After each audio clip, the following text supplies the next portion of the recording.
The Path to Prosperity by James Allen. Foreword. I looked around upon the world and saw that it was shadowed by sorrow and scorched by the fierce fires of suffering. And I looked for the cause. I looked around, but could not find it. I looked in books, but could not find it.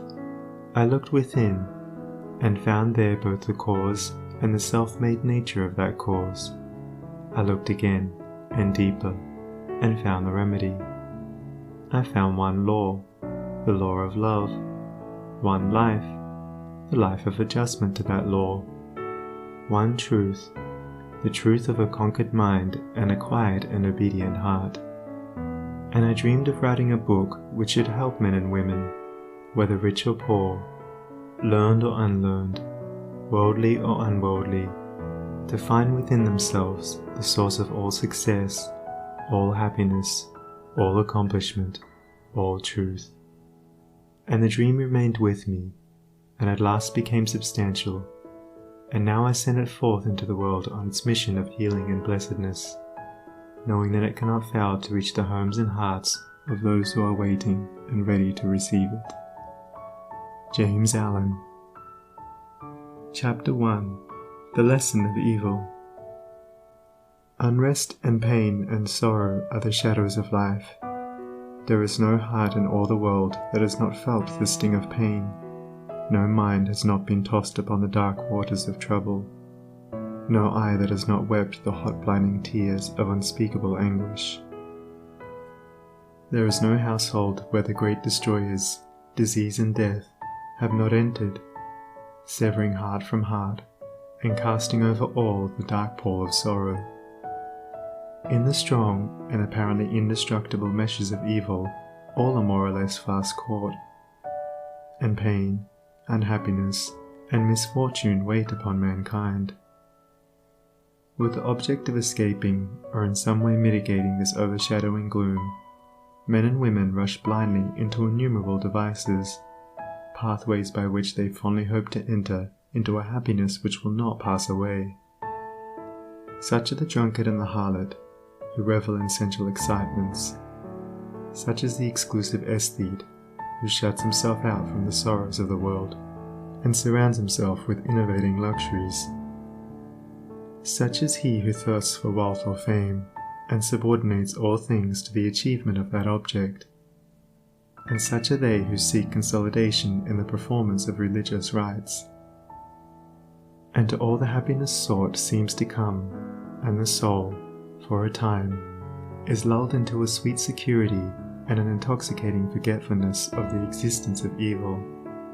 But the day of disease comes at last, or some great sorrow, temptation, or misfortune breaks suddenly in on the unfortified soul, and the fabric of its fancied happiness is torn to shreds. So over the head of every personal joy hangs the Damocletian sword of pain, ready, at any moment, to fall and crush the soul of him who is unprotected by knowledge. The child cries to be a man or woman. The man and woman sigh for the lost felicity of childhood. The poor man chafes under the chains of poverty by which he is bound, and the rich man often lives in fear of poverty, or scours the world in search of an elusive shadow he calls happiness. Sometimes the soul feels that it has found a secure peace and happiness in adopting a certain religion, in embracing an intellectual philosophy, or in building up an intellectual or artistic ideal. But some overpowering temptation proves the religion to be inadequate or insufficient.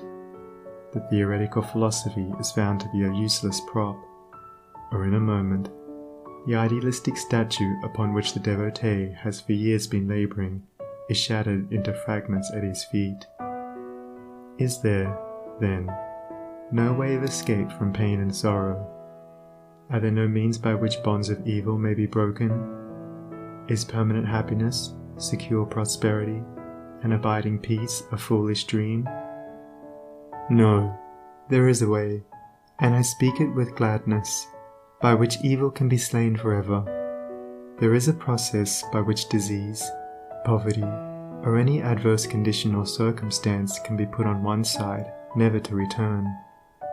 there is a method by which a permanent prosperity can be secured, free from all fear of the return of adversity, and there is a practice by which unbroken and unending peace and bliss can be partaken of and realized.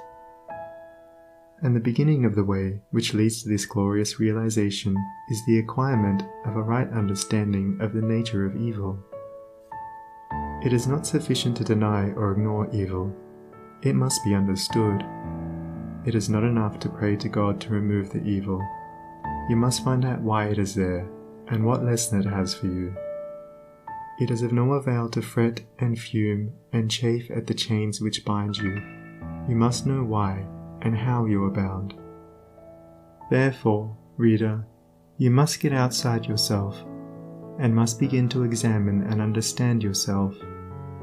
You must cease to be a disobedient child in the school of experience and must begin to learn, with humility and patience, the lessons that are set for your edification and ultimate perfection.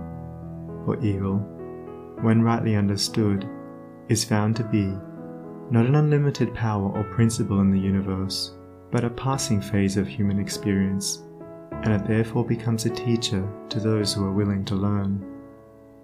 Evil is not an abstract something outside yourself. It is an experience in your own heart, and by patiently examining and rectifying your heart, you will be gradually led into the discovery of the origin and nature of evil, which will necessarily be followed by its complete eradication. All evil is corrective and remedial, and is therefore not permanent. It is rooted in ignorance of the true nature and relation of things, and so long as we remain in that state of ignorance, we remain subject to evil. There is no evil in the universe which is not the result of ignorance, and which would not, if we were ready and willing to learn its lesson, lead us to higher wisdom, and then vanish away. But men remain in evil, and it does not pass away, because men are not willing or prepared to learn the lesson which it came to teach them. I knew a child who, every night when its mother took it to bed, cried to be allowed to play with the candle, and one night, when the mother was off guard for a moment, the child took hold of the candle. The inevitable result followed, and the child never wished to play with the candle again. By its one foolish act it learned perfectly the lesson of obedience, and entered into the knowledge that fire burns. And this incident is a complete illustration of the nature, meaning, and ultimate result of all sin and evil. As the child suffered through its own ignorance of the real nature of fire, so older children suffer through their ignorance of the real nature of the things which they weep for and strive after, and which harm them when they are secured. The only difference being that in the latter case, the ignorance and evil are more deeply rooted and obscure. Evil has always been symbolized by darkness, and good by light, and hidden within the symbol is contained the perfect interpretation, the reality. For, just as light always floods the universe, and darkness is only a mere speck or shadow cast by a small body intercepting a few rays of the illimitable light, so the light of the Supreme Good is the positive and life-giving power which floods the universe, and evil, the insignificant shadow cast by the self that intercepts and shuts off the illuminating rays which strive for entrance. When night folds the world in its black impenetrable mantle, no matter how dense the darkness, it covers but the small space of half our little planet, while the whole universe is ablaze with living light, and every soul knows that it will awake in the light in the morning. Know, then, that when the dark night of sorrow, pain, or misfortune settles down upon your soul, and you stumble along with weary and uncertain steps, that you are merely intercepting your own personal desires between yourself and the boundless light of joy and bliss, and the dark shadow that covers you is cast by none and nothing but yourself. And just as the darkness without is but a negative shadow, an unreality which comes from nowhere, goes to nowhere, and has no abiding dwelling place, so the darkness within is equally a negative shadow, passing over the evolving and light-born soul. But I fancy I hear someone say, why pass through the darkness of evil at all? Because, by ignorance, you have chosen to do so, and because, by doing so, you may understand both good and evil, and may more appreciate the light by having passed through the darkness. As evil is the direct outcome of ignorance, so, when the lessons of evil are fully learned, ignorance passes away, and wisdom takes its place.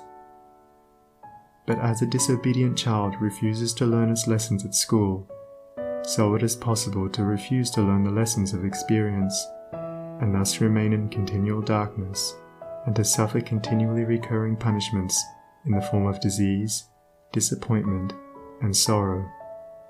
He, therefore, who would shake himself free of the evil which encompasses him, must be willing and ready to learn, and must be prepared to undergo that disciplinary process without which no grain of wisdom or abiding happiness and peace can be secured. A man may shut himself up in a dark room, and deny that the light exists, but it is everywhere without, and darkness exists only in his own little room. So you may shut out the light of truth, or you may begin to pull down the walls of prejudice, self-seeking, and error which you have built around yourself, and so let in the glorious and omnipresent light. By earnest self-examination, strive to realize, and not merely hold as a theory, that evil is a passing phase, a self-created shadow, that all your pains, sorrows, and misfortunes have come to you by a process of undeviating and absolutely perfect law, have come to you because you deserve and require them, and that by first enduring, and then understanding them, you may be made stronger, wiser, nobler.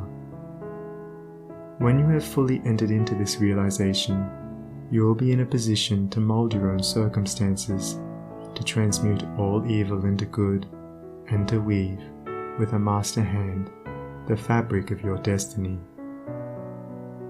What of the night, O watchman, seest thou yet?